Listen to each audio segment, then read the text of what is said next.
Oggi trattiamo uno dei drammi fondamentali della scherma storica e in generale delle arti marziali, la pantomima.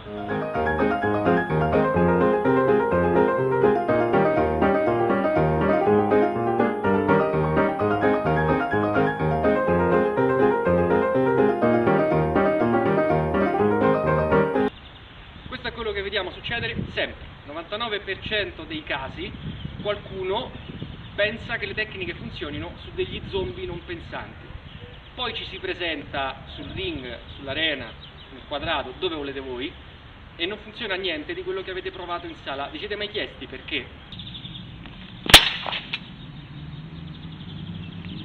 Questa è scherma? L'azione parte già sotto misura. Lei tira un colpo che neanche dopo i primi 3 minuti di lezione qualunque schermitore non lo tirerebbe in questo modo, e poi per qualche motivo va a farfalle nella direzione dell'infinito. Lui conclude l'azione sul colpo e poi sta fermo. Tanto cosa può succedergli? Nella scherma storica il problema è sottolineato dal fatto che ancora si è convinti dopo 20 anni che lo studiamo che il manoscritto contenga delle indicazioni tecniche precise come un manuale e che ci serva proprio a capire le movenze. Addirittura c'è chi copia i disegnini con le mani e coi piedi. Ragazzi, è assurdo, smettiamola.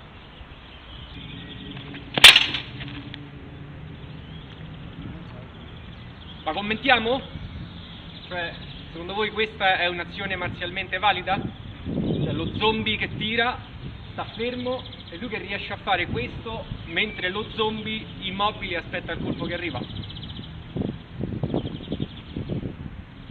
La realtà dei fatti è che bisogna studiare le basi marziali, le basi tecniche di quello che si va a fare, perché tutto ha una spiegazione logica nella geometria, nel tempo, nella distanza e nella velocità dell'esecuzione, senza contare tutto quello che c'è dietro, quindi la preparazione dell'atleta, la sua scacchiera mentale, la sua scacchiera tecnica.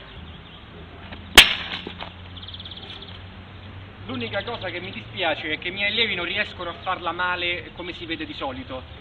Cioè, secondo voi questo è logico? Quello che vedo dappertutto, questo è fiore? Queste sono le tavole di fiore? Queste sono le posizioni indicate da un maestro di scherma? Questo cos'è? Uno zombie? È morto? Cioè lui tira il colpo e muore di infarto, non fa più nulla? Questa è un'azione finale degna di nota per un marzialista qualunque? Secondo me non proprio bello. Andatevene perché mi viene da piangere. Via, grazie. Poi quando andate a combattere non funziona nulla perché non avete basi tecniche, perché tutto quello che viene fatto sono pantomime. La base marziale e tecnica esula da qualunque disegnino voi andiate a vedere su qualunque manoscritto, in particolare quelli medievali. Non sono affatto studiati per essere trasmessi in modo tecnico. Questo dovrebbe essere chiaro ormai dopo 20 anni, però sembra che la cosa sia ancora difficile da intuire. Per ragioni didattiche teniamo questo esercizio in linea, anche se la scherma storica non è in linea, altro grave problema che affligge questo ambiente. Vediamo cosa deve succedere prima, lo studio precedente delle basi, e poi arriva lo studio delle forme e delle figure, che quando fatto male, come prima, diventano pantomime. Prima di arrivare alla forma, kata per chi parla solo orientale, bisogna studiare le basi, ad esempio questo. Via!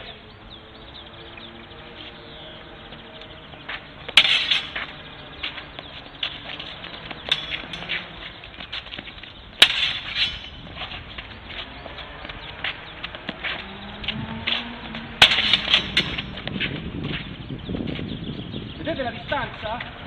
Vedete che non si entra di prima intenzione. Si entra sempre dopo un avvicinamento a misura. E stop, grazie.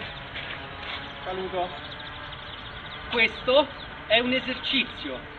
Esercizio, non era un combattimento libero, esercizio di misura, esercizio di gestione dell'entrata, esercizio di gestione dell'incrocio, scelta dell'azione successiva.